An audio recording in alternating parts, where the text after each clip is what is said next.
Today's episode is brought to you by the Hippocratic Collective. Check out our shows and join the conversation at thehippocratic-collective.com.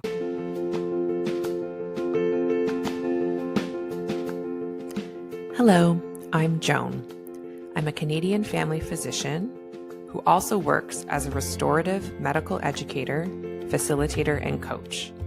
I create spaces that rehumanize the work of healthcare. I'm creating this podcast to remind myself, as well as anyone else working in a helping profession, that when you are working and caring for your human patients, you are the other human in the room.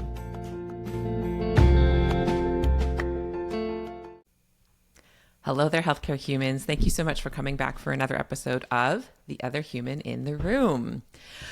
Guys, I just need to tell you that I am having a really surprisingly relaxing and delicious day. I say surprisingly because I have an unintended day that is completely unscheduled. It's not totally unintended in the sense that I could have put things into the day. And technically, I am recording a podcast, but this is my only work-related thing I'm planning to do today. And the reason is sort of unfortunate. I was meant to go on a family trip this whole week, so had this week completely blocked from doing any work things. And then the trip was canceled. And that's too bad. And I made conscious choice to put some work things back in. I decided to reopen some of my clinic time, but especially these days, my creative days, I intentionally am still off the grid. I am not answering emails. I am not booking meetings. There are things that I absolutely could be doing, and I am simply not. Instead, this is the first and will be the only work type thing I'm doing.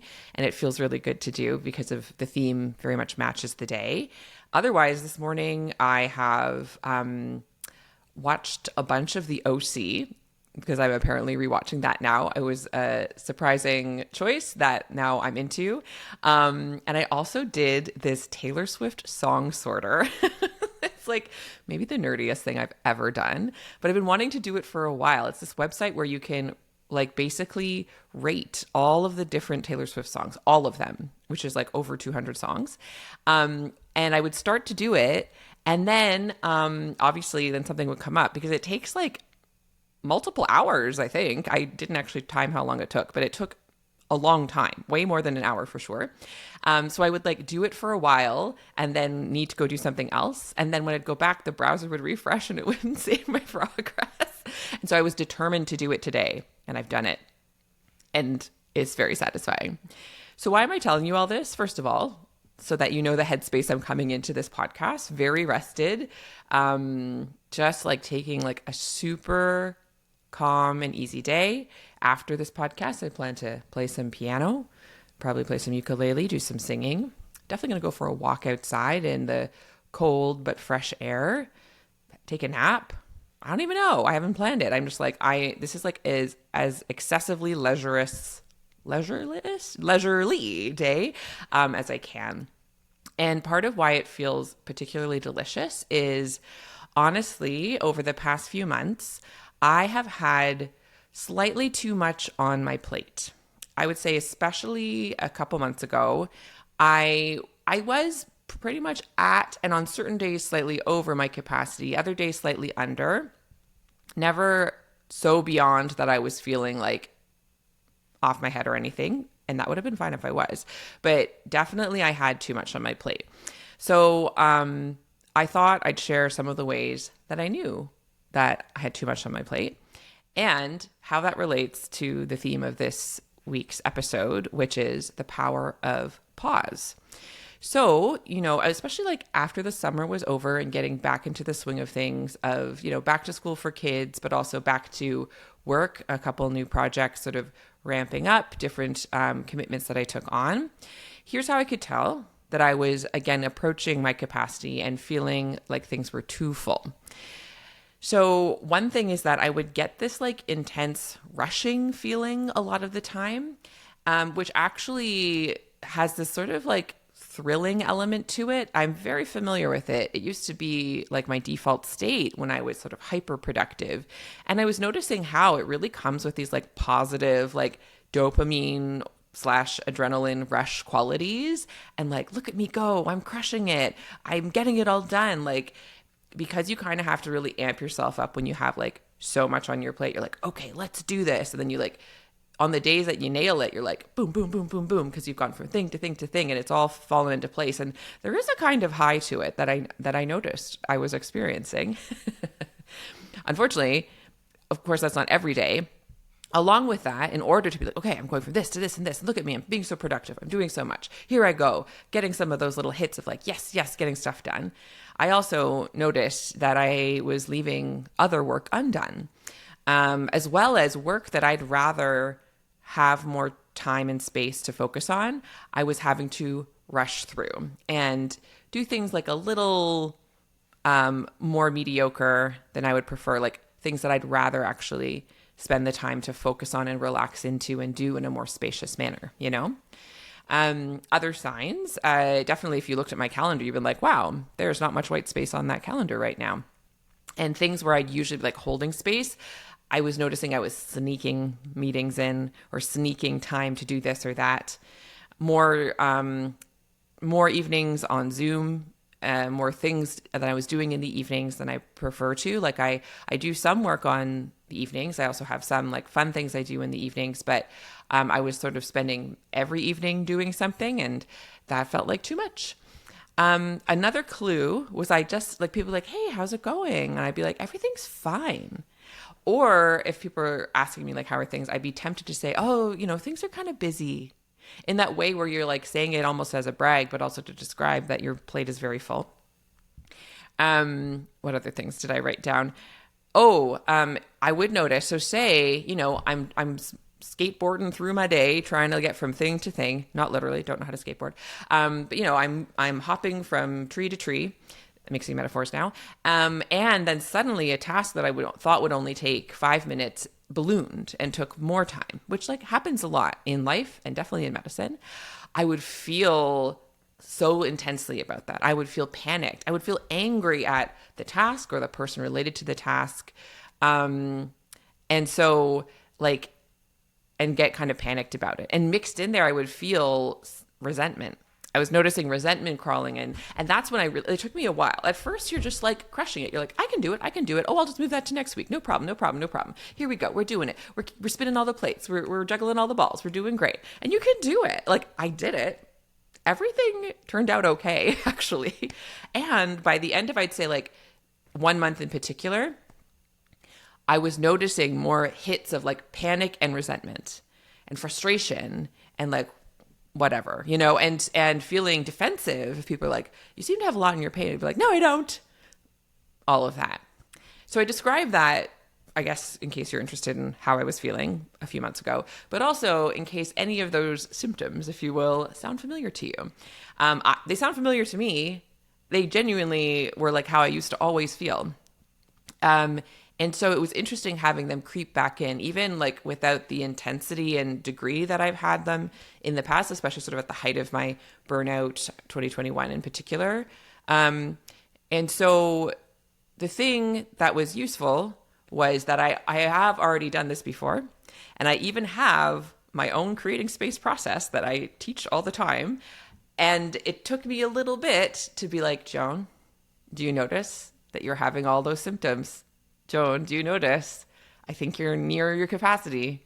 I think there are days where you're over your capacity. Notice how you're starting to get grumpy with your kids. Notice that you're looking too much at your phone, just as some more examples, right? So it's like, right, okay. But there, I had this sense of like, right now, everything I've said yes to are things that I love, which is a beautiful problem to have. Like everything I've said yes to, I said yes to with deliberation and really thought I could do it. And it really means a lot to me that I do it. Like everything that I'm committed to, I deeply love and don't really want to uncommit to. And so it's an interesting kind of dilemma. So how are some ways I could still stay committed to everything I want to commit to, but create my own space? If you recall, there's the 4 quadrants, right? So I delegated some things, and that actually worked really well. Like I spent a bunch of time last month in particular, really thinking through how can I share some of this workload? So like there were certain tasks I was doing, one for like a volunteer thing I'm a part of, one for a hopefully making money thing I'm a part of. And I was doing a lot of like admin work and was feeling very helpful and good at it. And I'm good at spreadsheets and I'm good at email answering, or good enough anyway, right?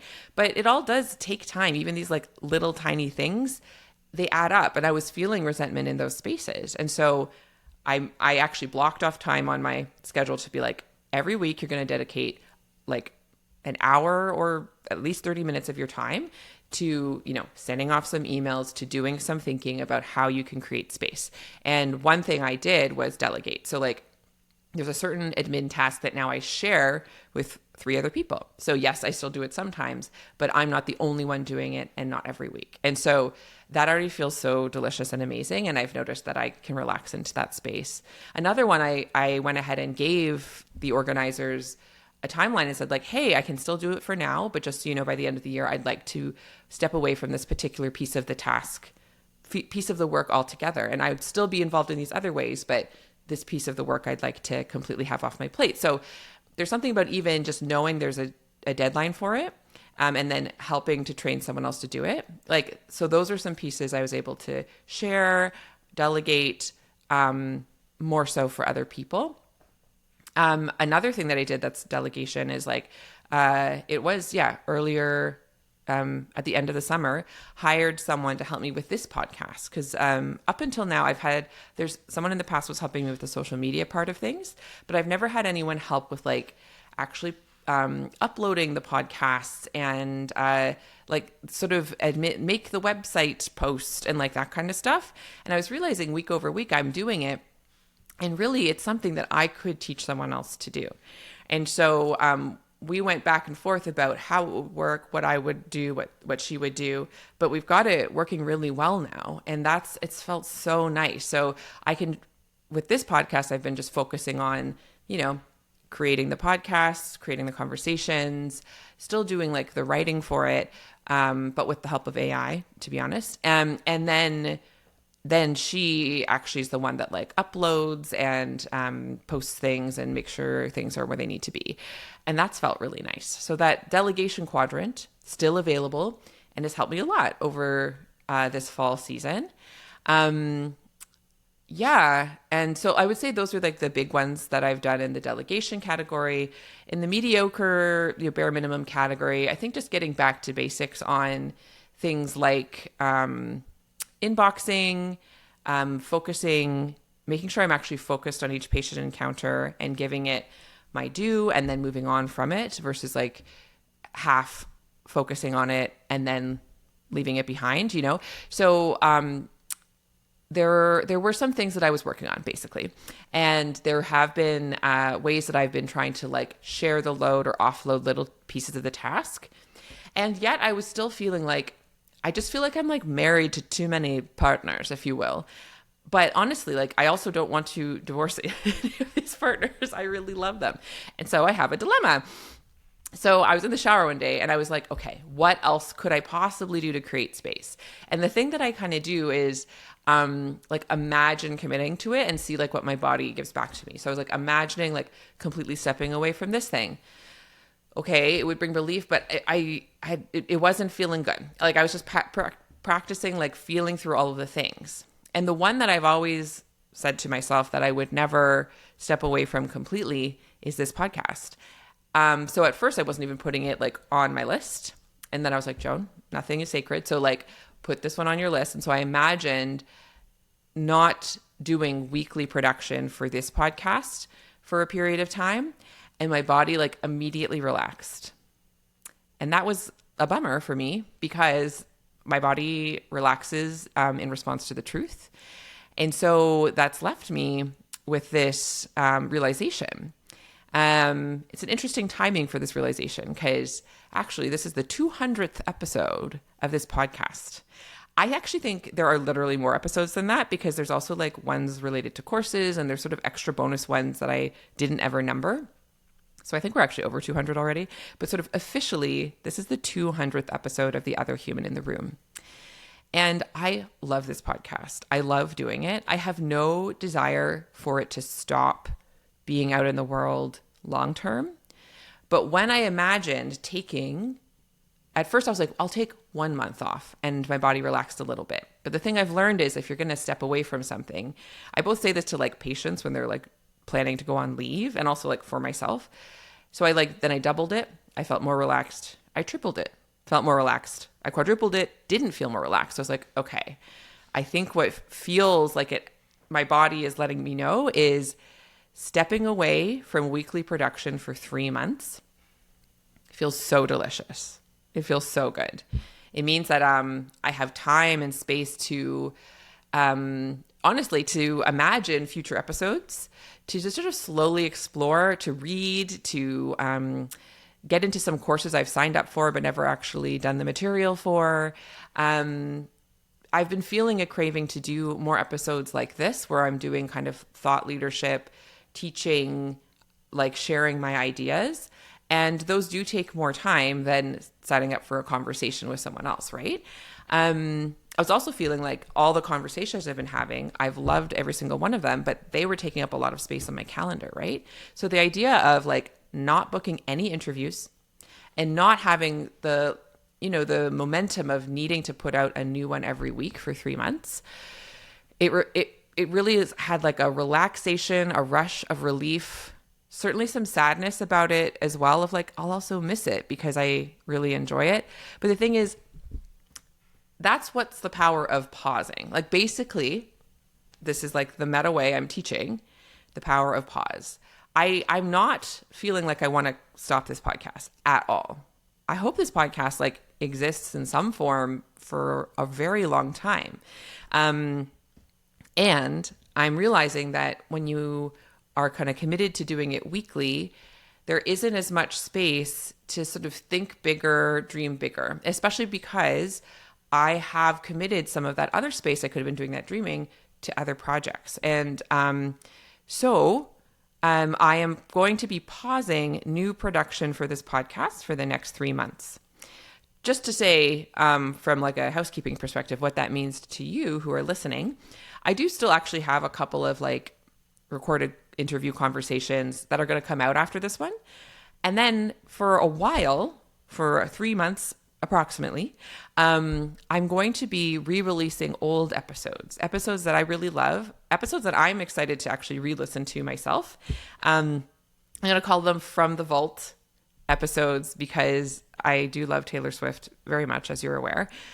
And that's how she talks about her vault tracks for re-recorded albums. And I'll be able to do that without me doing so much work, because I've reached out to Amber, who's the fabulous podcast producer who's helping me post episodes.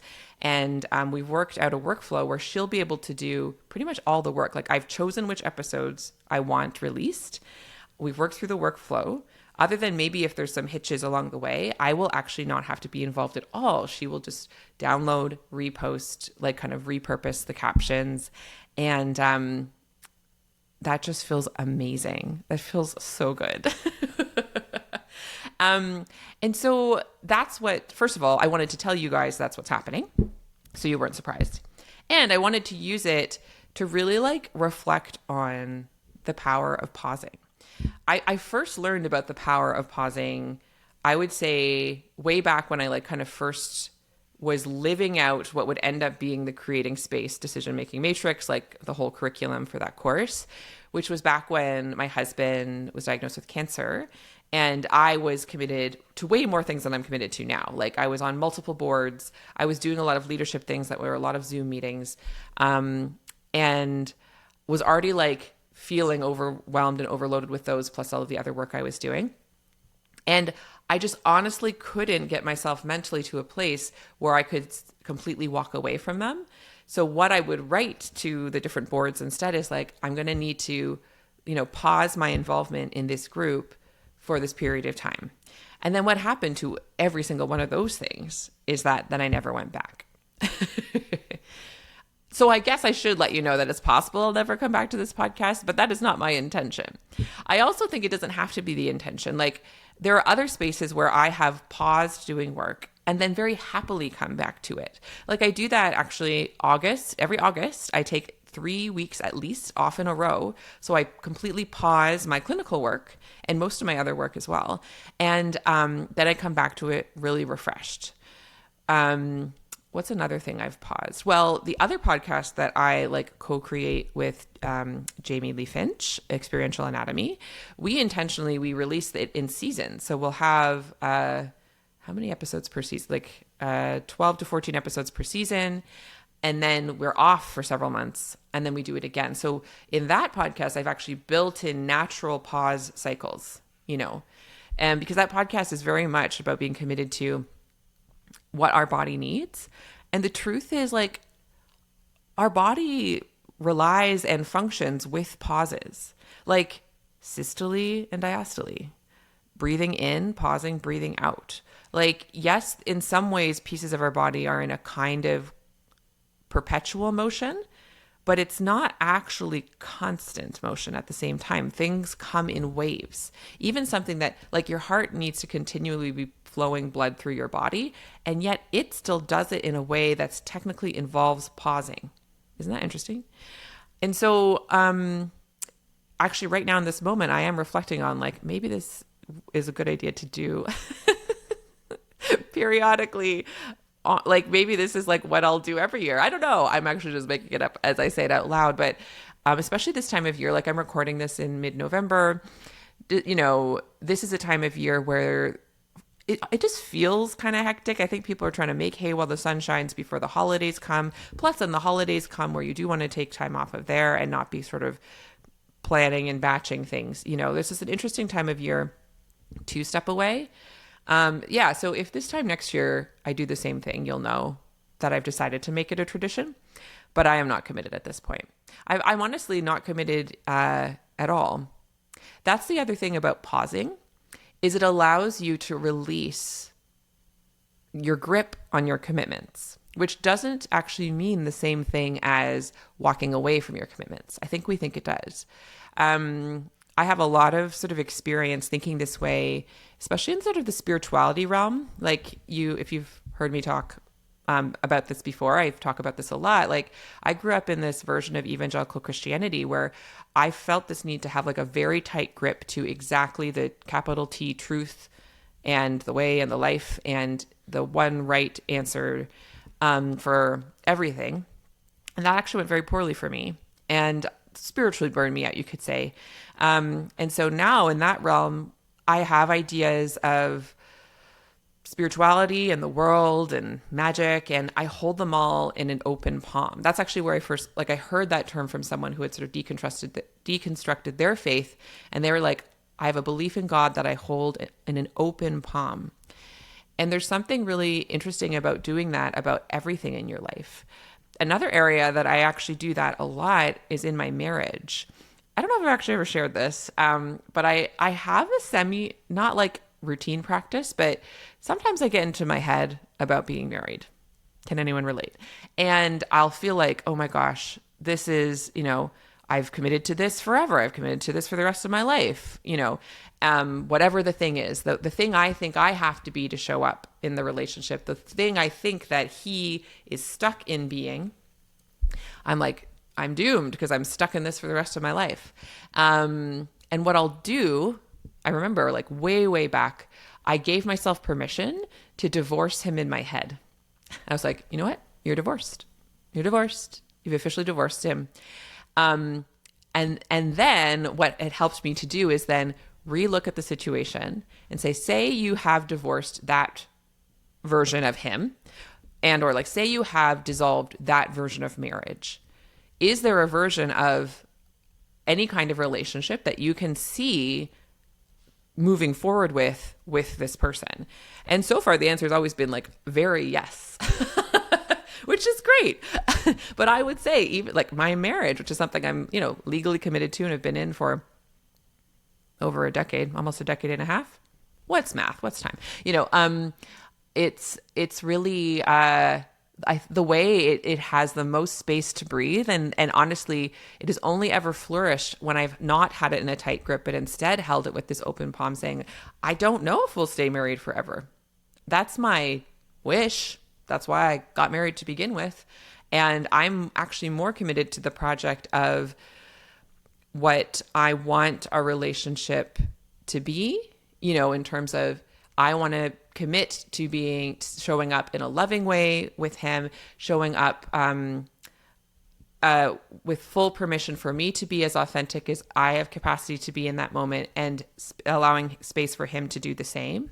And so say within that, there was a point where that our who we were as people, in order to be true to ourselves and to be authentic to ourselves, for whatever reason that would be really incompatible with being together. Like, honestly, I'd be more committed to us not sacrificing ourselves for each other, And that's allowed us to have a way better marriage because I'm willing for that to happen. So I didn't think I was going to share that, but that felt really correct. And as a way, it's its own kind of pause, So pausing what I think I need to never allow to pause for a moment in my mind. Like sometimes people will need to take breaks from relationships, actually. With work, certainly pausing a lot in my clinical workplace between patients at the beginning and end of the day, all of that has been so powerful. And actually taking a literal break from work has been additionally generative and powerful, right? I've not yet needed to have that in my relationship, just FYI. But I could see how that could be the case as well, right? Certainly other kinds of friendships or whatever, whether it's a formal pause where everyone's literally taking a break from each other, or just seasons where you see each other less, and then other seasons where you see each other more. I definitely need breaks from parenting my kids, so glad they go to school. Sometimes I just go to the bathroom and pretend I have to pee more often than I actually do, just to take those pauses. Like, the power of loving something enough that you are willing to separate yourself from that thing to even just see it anew. Like, the whole absence makes your heart go fond. The absence makes your heart grow fonder. That whole idea, right? So with that, I'm planning to pause production of this podcast. And I'm really I have all these options and ideas of what that will mean. And I have not yet decided. Will it be that moving forward, I'll resume regular production and then once a year do this 3-month kind of sabbatical the way it happened this time? Will it be actually I commit to a different cadence of releasing episodes? I don't know. I'm not going to tell you because I don't know yet. I'll let you know when I do. And even if I let you know when I do, know it's with an open palm and I could absolutely change my mind. That's actually the most freeing thing that is true about this podcast, but it is honestly true about everything, is just because you started something one way, we think then we have to stay committed to doing it the same way. But literally anything in life, you can change your relationship to it, including severing a relationship altogether, but also just changing the pace of it, changing the frequency of it. Certainly clinical work, I talk about that a lot, how I've shifted my schedule and continue to. My relationship with my husband was just literally talking about that. Relationship with, exercise, whatever it is. Everything can be held loosely with this open palm, and everything can be paused. It's pretty wild how that's the case, And so the power of it is so strong, and thinking through how and why a pause might be important for you. Basically, the thing I wanted to do with the rest of this time for this podcast is share some readings that I've encountered in the past that are related to the concept of pausing and sort of selectively choosing what you give your time to, and therefore selectively choosing what you're going to pause or step away from completely. And just to, excuse me, reflect on those to you. Because I think each of the things I'm about to read to you were really important in informing my process that's gotten me here. I think just to say one last thing before we start doing those readings is I immediately felt more in love with this podcast when I imagined stepping away. It's just like the same thing that happens when I theoretically divorce my husband. It's so funny. I actually look at him and I'm like, oh, wait, he he's this wonderful person. What was I thinking? And I mean, I was thinking it for a reason, but I'm like, look at the whole of him. Look at the whole of our lives together. Look at who you get to be with him. Like, and then you kind of remember. And so as soon as I paused, I was like, I'm not going to make any new episodes for 3 months. I was like, what a relief. I can relax. And then immediately I was like, ooh, I'm going to read that book. Ooh, I have an idea for an episode. Like I started thinking about making the podcast, which is a good sign versus other things. When I thought about pausing, being on those boards, no part of me was then excited to go back to them. So doing the pause, it's like a reset. Then you can come to something with this beginner's mind and actually see what's still there for you now. And it's a beautiful discovery either way, whether it's like, oh, there's nothing here for me now. Pausing means actually walking away, or pausing means actually renewing, but maybe reorienting or shifting your relationship to something. Like, there actually isn't a downside other than you might feel a bit scared about it, because we have these strange notions that we're sharks, and if we stop swimming, we'll die. Which, is that actually a real fact about sharks, or just something I heard from, what was it from? Back to the Future? I forget. It's a quote from a movie, isn't it? This notion that sharks have to swim at all times, otherwise they'll die for some reason. Like, I think, okay, someone fact check me. I'm not fact checking it. Pretend it's true, because even if it's not true, it's a potent idea. Let's pretend that it's true that sharks, if they stop swimming is how they breathe, and so then they will die. I don't know if that's true, but that's, I think, what we think is like, if we quit, if we pause, if we even take a day off certain things. I've met many people in and out of medicine, whether they're patients, whether they're colleagues, whether they're coaching clients, who are like, I cannot take a day off. I cannot take a half day off. Otherwise my world will crumble. I'm just letting you know, especially if you've got that story in your mind, it is a powerful gift to refute that, to see what actually happens. Right now, we're doing the Creating Space course, right? And I have, this fabulous group of physicians who are finding ways to create space in their lives. And like, one of the themes that always comes up is like, hey, I stopped doing this thing and I didn't die. Like, I didn't check my inbox on the weekend and nothing bad happened. Like, it's so funny how like we are holding on to so much, thinking it's the only way we're holding our whole worlds together. And there's so much liberty and freedom in realizing it's not up to you to hold it, So those are my thoughts about pausing. Now I want to share some other thoughts about pausing that are potent for me. And then I have some reflections at the end. So the first couple readings are from Oliver Burkeman's book, 4,000 Weeks. I did a whole episode about this. And I might have actually even talked about this exact same story in it, but I can't repeat it enough, because I think it haunts me. And it has especially haunted me over this past few months, because I found myself in that dilemma and was thinking like, so what do I do about this? And so far, this is what I've done about it. So I'll read through what he wrote in these particular chapters of his book, and then give you my reflections back. Many philosophers make it clear that the core challenge of managing our limited time isn't about how to get everything done. That's never going to happen. But how to decide most wisely what not to do, and how to feel at peace about not doing it. As the American author and teacher Greg Creech, I have no idea, puts it, we need to learn to get better at procrastinating. Procrastination of some kind is inevitable. Indeed, at any given moment, you'll be procrastinating on almost everything. And by the end of your life, you'll have gotten around to doing virtually none of the things you theoretically could have done. Isn't he great? I love him. So the point isn't to eradicate procrastination, but to choose more wisely what you're going to procrastinate on in order to focus on what matters most. The real measure of any time management technique is whether or not it helps you neglect the right things. So I could have called this podcast The Power of Procrastination, The Power of Neglect. But I like the word pause better because it feels a bit more intentional. Anyway, and so then a little bit later in that same chapter, the heading is The Art of Creative Neglect. That's very good, right? Resist the allure of middling priorities.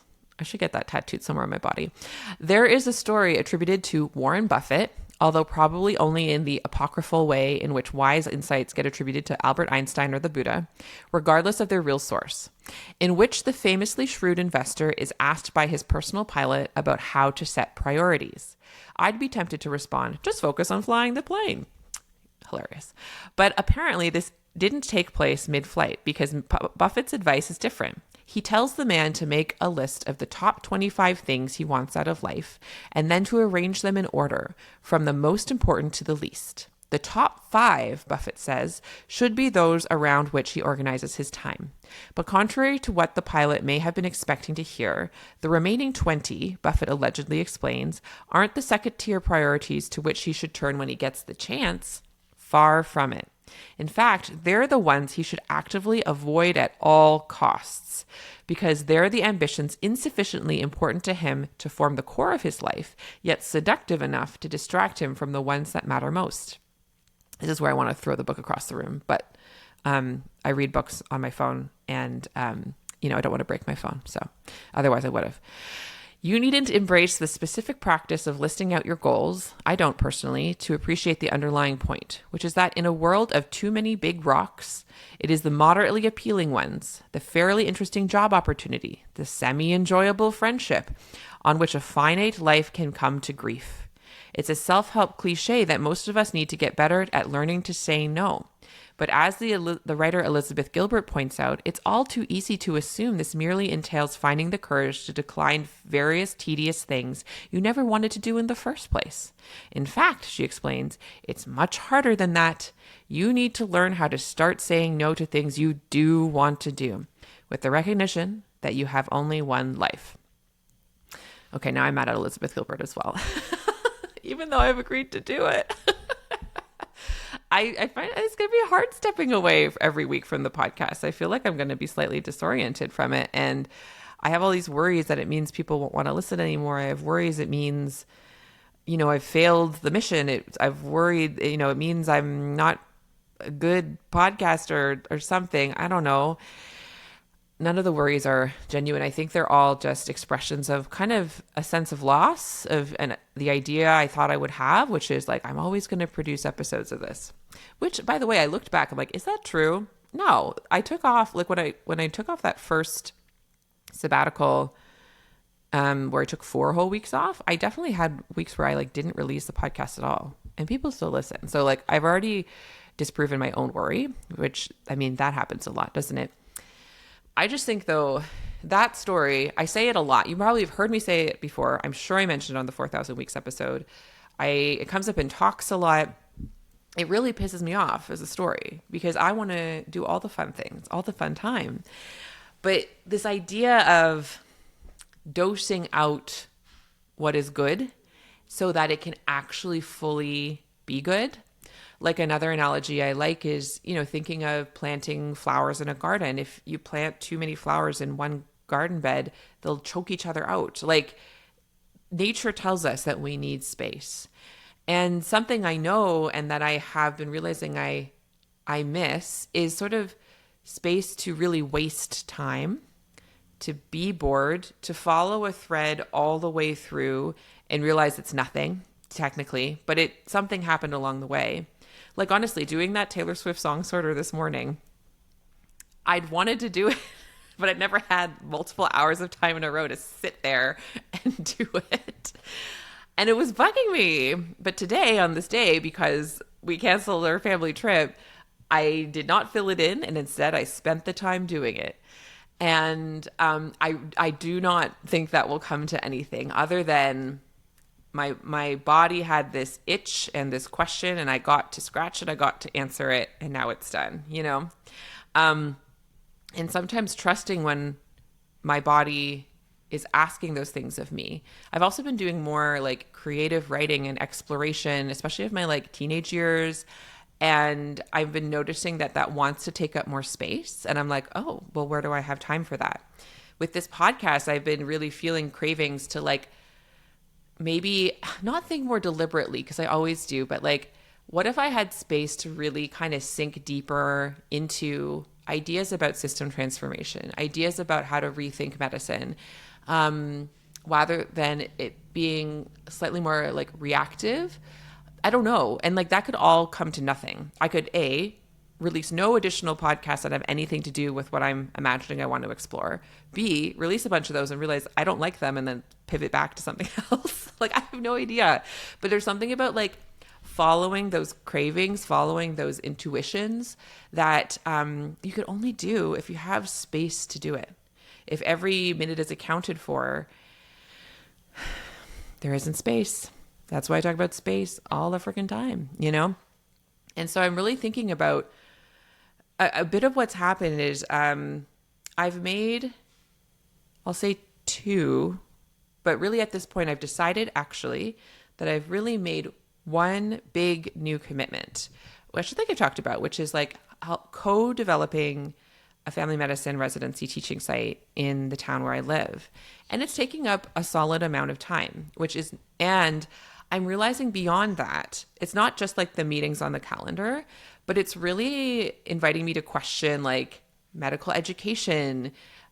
I've noticed a lot of emotional reactions to, interacting with members of my community and bringing up imposter syndrome stuff and whatever, like working on a new collaborative relationship with people I haven't worked on that before. All of that also needs its own space to like process and stuff. And so that's one of the things that taking a pause from the podcast will leave me space for sure. And it's just one of those things like, which are the things that are at the top of my list? And therefore, which things do I really actually have to make enemy number one? So like certainly new things coming across my plate. I've had a couple emails for really cool things that I'm like, oh my gosh, it would be so cool to participate in that day. Oh my gosh, it would have been so cool to collaborate on that podcast thing or whatever. And I feel so honored. And I'm like, oh, and I can see how then I could make connections and meet new people and invite them on this podcast. And there are times where I want to say yes to that, of course. And I've chosen and I've been committed to saying no to things that I want to do. And it's really beautiful that those are the things that are coming through my inbox more and more. It means I'm moving in a direction that I'm grateful for and glad for. And it means that I'm saying no to more things that I would want to do. Isn't that interesting? So yeah, that was the number one quote. That's like when I was in the shower and I was like, oh, great, I've delegated this. I've sort of collaborated and I'm co-creating this. I'm making sure everything's not too much. I think I'm creating space. And I know I was. But then I was like, okay, but let's like rethink the inventory. Is there anything else? Like what if you created even more space than you think you technically need? And that's when I did the inventory and realized, oh, I could create space from the other human in the room. And my body is saying very yes to that. And that was sad, but beautiful to realize. So, invitation to you. I don't know. Maybe you're like, I'm not doing anything I want to do. I've got 50 billion things on my plate and I'm trapped. So this feels less relatable. Just letting you know, you can get to this place where the things you're saying no to are things you love. And it does feel way better. It just does feel way better. And if you're mostly saying yes to things you hate, I feel you. I've been where you are as well. And I'm sharing for you. And the power of pause very much applies to that. It's interesting. Often quitting just feels so wrong and so impossible. And so pausing, even for a week, even for a day, noticing how the world keeps turning in certain ways for sure. Right? It's not that there's not fallout to things pausing. It will alter the state of something to pause it, but it's just that the alteration is not as calamitous as we were conditioned to believe, Okay. Oh, another quote by Oliver Burkeman I wanted to share. All the same, it's surely never been harder to make the requisite psychological shift than it is today, to pause in your work for long enough to enter the coherent, harmonious, somehow thicker experience of time that comes from being on the receiving end of life. The feeling of stepping off the clock into, quote, deep time, end quote, rather than ceaselessly struggling to master it. That's what I'm talking about, that sense of wasting time, being bored, being frivolous with time, doing a Taylor Swift song sort of. I don't know how to explain to you that was important, but it was. I'm not even going to try to justify it, but I was like, Yes, finally, at last, I've done it. Um, Maybe at the end of this podcast, should I read you my top? No, I don't have it close to me. Well, if anyone wants to know my top 20 Taylor Swift songs, reach out to me and I'll tell you. And I'll put the link for the song sorter in the podcast description. How about that? So if you want to take, I mean, genuinely, I think it took me like 2 hours. You can do it too. Anyways, I also imagine and have already experienced like, yeah, just like feeling a creative impulse, feeling a desire to sit and read something and think about it deeply. If you're thinking about how you've got to soon switch to some new thing, it just doesn't feel the same as if you have like larger swaths of time to do it. Just doesn't. Sorry. Wish it did. I know. You could get more done. I hear you. I hear the people. And yet, here we are. Someone else, Apima Chodron, she said, it's a transformative experience to simply pause instead of immediately filling up the space. By waiting, we begin to connect with fundamental restlessness as well as fundamental spaciousness. Yeah, I know, I have a phone habit, as many people do. The idea of being bored is unsettling to me. And I keep getting signals and messages from many, many places that practicing being bored is a good idea. I am working on it. And there are times where I can get there, but it's not necessarily my default practice. Or at least my version of bored includes doing things I love, which I think is cheating, right? But I'm like, I will take this space and I'll play the ukulele. So I don't know, maybe I've got something further to learn. The thing that I do know is true, though, is especially if I have I'm wrestling with something, I have a conundrum in my life, I have a dilemma, taking the space to let myself get really restless about it in the space and find my way to the deeper questions and the deeper longings that are the reason why it feels hard. Whatever the new challenges that I'm struggling with, taking the space to honor the things that are bugging me, one way to say it, instead of just filling up the space with distraction, that has served me very well and paid all sorts of dividends, including then ultimately feeling better about how I'm showing up to that thing, whatever the new challenge may be. And so that quote from Pima Chodron is like the idea that we can connect with our restlessness. I think the whole reason I have a podcast is because I did give myself permission to connect with my restlessness which was my desire to put something like this out in the world. And if I'd never created space for it, I would have just kept trucking along. And the thing I've discovered, again, sorry to say, for the bearer of bad news, the restlessness didn't stop there. Like the more you give yourself permission to be yourself and to be creative is the word that feels closest, but I know some people put it in a box and it's like, that's only if you're painting. But I just mean creative in whatever, like just expressing and experiencing life, including really co-creating your life experience, sometimes to offer to others, sometimes to keep to yourself, but just really like diving through the forest of life, diving through the ocean of life. That like the restless wanderer quality that I think we all have. I think if we're someone who's very deep on commitments and discipline, that feels really scary. But there's cool things that arise from the restlessness. That's where, curiosity is inherently restless in a way of like, but what else? What else is here? And that's a fundamental part of all of us. So it can only happen if you pause. Sorry, again. I was apologizing a lot because if you can't, I'm apologizing to myself. I'm like, yeah, I'm really doing this. I really am stepping away for 3 months. Help. Okay, a couple other quotes. This is by John Kabat-Zinn. To allow ourselves to be truly in touch with where we already are, no matter where that is, we have got to pause in our experience long enough to let the present moment sink in. Long enough to actually feel the present moment, to see it in its fullness, to inhabit it and hold it in awareness, and thereby come to know and understand it better, with greater intimacy and appreciation. Only then can we accept the truth of this moment of our life, learn from it, and move on. I think this one for me, it captures the fact that when we have too much on our plates, first of all, like we're just skipping stones across the surface of the waters of our life, right? And that's a way to live a life. You can rush all the way to the end and still do many things. But I think back on times where like I was doing so much and I was winning awards and people are like, wow, look at you go. And like, I didn't even have time to savor that those lovely things that you'd think someone would dream of doing were happening. Because I was like, but I'm also doing this. Oh, so nice. Move on to the next, versus when I've lived more spaciously, as I've lived more spaciously, especially these past couple years, and I'd say even more especially this past year,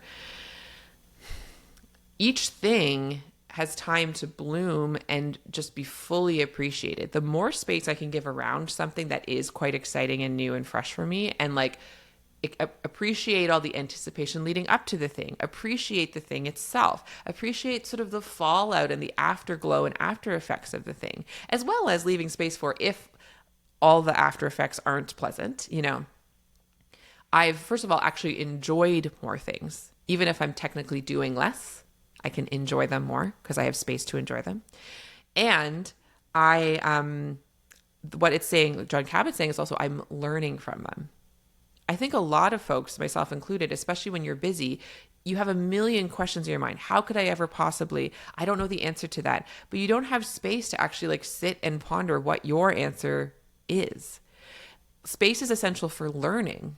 Space is essential for, and like, because learning requires reflection, thinking about the past, thinking about the present moment, thinking about your intentions are for the future, and reiterating. To be a scientist is to have space to experiment in your life. You need space for that. You need to pause and be where you are to have that space happen, right? And I have some things right now, like I said, this new project of developing the teaching site. I'm only a year and a bit into being a primary preceptor for residents, and have recognized that that's actually bringing up a lot of stuff that I'm hoping at some point it feels coherent enough to share in a podcast about like the deeper level of imposter syndrome that has arisen in me as I'm teaching people how to be doctors. Even though I was doing versions of teaching this whole time, there's something very fascinating that's popped up for me about having like learners with me directly. And so when I had too much on my plate, then I was like, okay, I'm doing good enough. It's fine. They're fine. I'm fine, and everything was fine. But like I said, fine is a yellow flag for being over capacity. Because what I crave and what I'm happy to be offering to myself now is like kind of too much space, which means that when the big teaching moments happen, which you cannot force, is what I've learned, teaching moments as in actually offering teaching to them. But even then, teaching moments is like teaching myself about how to be a teacher. Those come out of nowhere sometimes, and having the space to actually meet them in the moment, very helpful, and really profound, actually. So I agree with John Kabat-Zinn. A couple other points I want to make here. Two more quotes that are all, both from the same person, Tricia Hersey. She wrote the book Rest is Resistance. There will be days when you will be pulled back into the system and find yourself spinning, dizzy with the effects of hyperproductivity. The work is to first gain deep awareness that the pace at which this culture is functioning is not normal or sustainable. This understanding offers an invitation for the collective pilgrimage we are on as we attempt to disrupt and push back against a system that has no pause button. Stay here for a while. Stay in the space of knowing that you are not a failure, inadequate, or unworthy because you are tired and want to rest. There is no need to now attempt to figure this all out today and to be totally on board to embracing rest in a way that doesn't feel right to you. This protest against grind culture is for you to create in your own body. Your body is yours. Its uniqueness and stories it has to tell are yours. Isn't that a nice quote? If you've not heard me talk about Tricia Hersey before, so she has this book, Rest is Resistance. I have her like cards up here. So it's like a tarot deck, but it's not tarot deck. It's just like quote cards that you can pull. And it's all about rest and grind culture. And she is a Black woman in America who she calls herself the Nap Bishop and leads the Nap Ministry.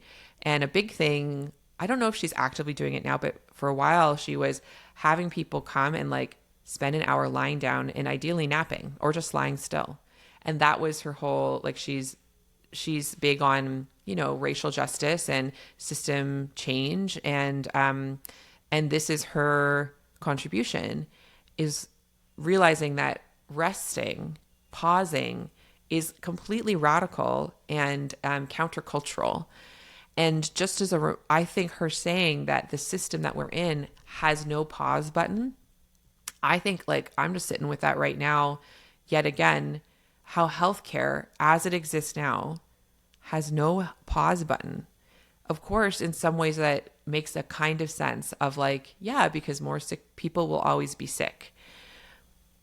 I do dream, I can't see it yet, and I don't know if I will ever personally see it all, but I do have a deep dream and conviction and vision that a healthy version of healthcare would involve necessary pauses.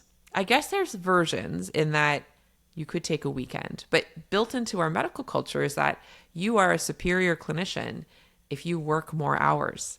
If you're like, what weekends? I worked 14 hours straight. Phew, wow, good for you. Hope you get some time off, we say.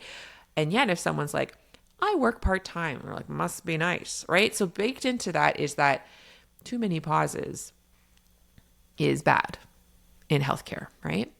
And it's not built in, say, for people to have sabbaticals, time away. Certainly as a physician, I need to pay for my own vacations, that kind of thing. So just very much how the system does not have a pause button. That's something worth considering then, that when that is another way of saying that our pauses have power is, fighting the power against the system, power against oppression. When you pause, that flies in the face of a system that wants you to never pause. Okay, last quote. There has been a dream space theft.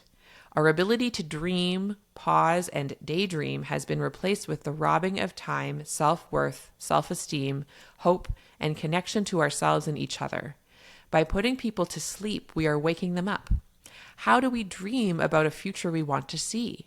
How do we simply tap into our dreaming flow? Who taught you the capacity to dream? Who are the sharpeners of your vision? When did your desire to daydream fade away?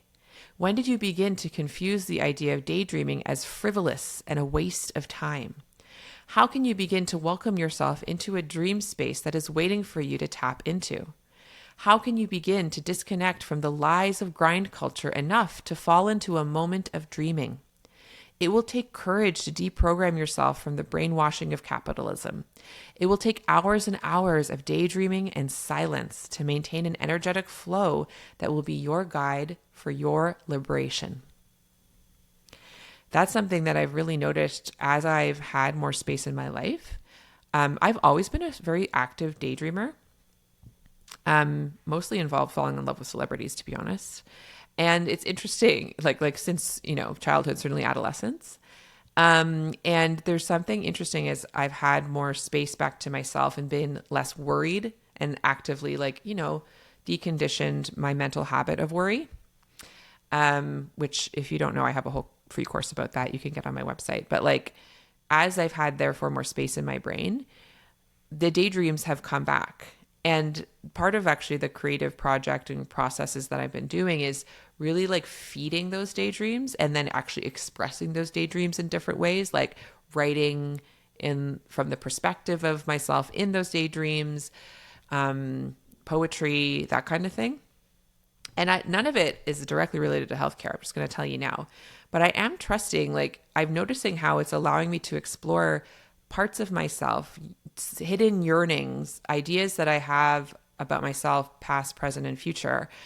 And I really believe that those then show up in how we present ourselves at work, because those were part of ourselves that were hidden or suppressed, speaking of internal family system stuff, like we talked about recently with those 3 fabulous physicians. So I'm really interested in the power of dreaming. And for me, it's more the conscious daydreams than night dreams per se, but who knows? I don't know. The only way I'd know is if I give myself space to do it and pause enough to be open to it. So those were the quotes I wanted to share. And I just needed to hear them, honestly. So I hope someone out there needed to hear those passages as well. So some final thoughts I've written down I want to share is I want to be the fractal for pausing. Yes. So Emergent Strategy, Adrienne Maree Brown, another big influence of mine, talks about fractal. So the idea that the small, what you look like on the small then changes the shape of the whole. So if everyone in healthcare is rushing and overloaded and racing towards some finish line that will never come, that changes the whole culture, energy, shape of healthcare with, I would say, negative consequences is what we're seeing around us, because we actually can't do that forever. So then people are crashing and burning out of the system. You'd think if everyone's running very, very fast, you'd be like, wow, look, we're helping so many people. But the problem is we're human beings in human bodies. And so it's really actually going very poorly when we try to do that. And if everyone knew that having space would allow them to stay in the system for the long game, if everyone knew the power of pausing, I think then our system would be probably in some ways slower, but honestly, I think in other ways a lot more effective, and I'm going to put in quotes, faster, certainly would be thriving in ways that I think patients would feel the impact of, and we'd feel the impact of for each other as well, because we'd have space to hold for each other through stuff. And speaking of dreaming, we would be co-dreaming and finding really incredible innovations of how we're actually going to do this healthcare thing, because the way we're trying to do it is completely unsustainable, right? So I want to be a fractal for pausing by doing this. So I want to embody a new rhythm for healthcare that better mirrors our own bodies, that are in constant flow between start and stop, systole and diastole, inspiration and expiration, sympathetic and parasympathetic. Yes. I'm just reading what I wrote before and I'm like, that's good, Joan. I agree. That is what I want to embody here. That means I have to apply that in every area of my life, including this podcast. I already feel the creative excitement of holding my podcast time, because I'm still going to keep my podcast time on my calendar, but I'm going to hold it to read and ideate and write, both for this podcast and also for other creative pulls I've been feeling. And my invitation to you then is, what powerful pause is calling to you right now? Sit with each of the commitments on your plate and feel out which brings you that sense of sharp relief and blooming possibility, and consider pausing it. Consider actually taking the leap. You're not alone. I'm taking it with you and cheering for you every step of the way. If you're currently in my coaching program, I'm literally right there beside you. You can Slack me, And if you're not in my coaching program, but you're like, yes, I feel inspired, still reach out. I'd love to know, either on Instagram or through my website or whatever.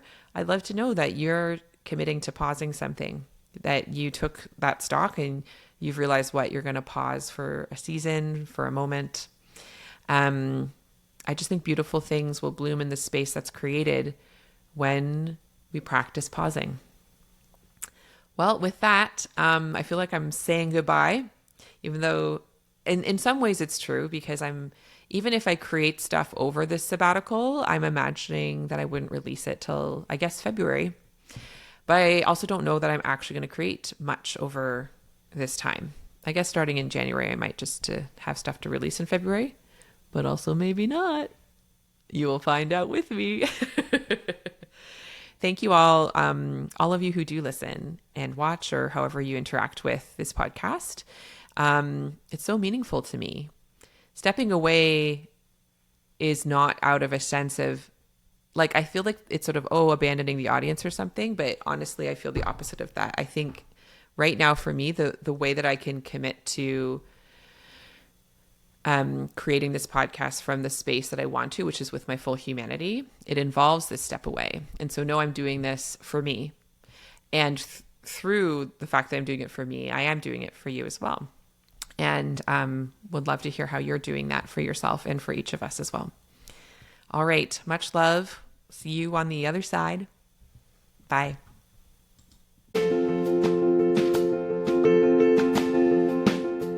I would love to take this work deeper with you. Visit joanchanmd.com today and discover my growing menu of options for restorative medical education to suit your learning needs. I offer one-on-one coaching, customized workshops, and self-study courses that allow you to connect not only with my work on a deeper level, but also with other healthcare humans just like you. So if you want to start humanizing your work in healthcare to a deeper level and do it in community with others, please visit joanchanmd.com and find those options and what fits you and your life today.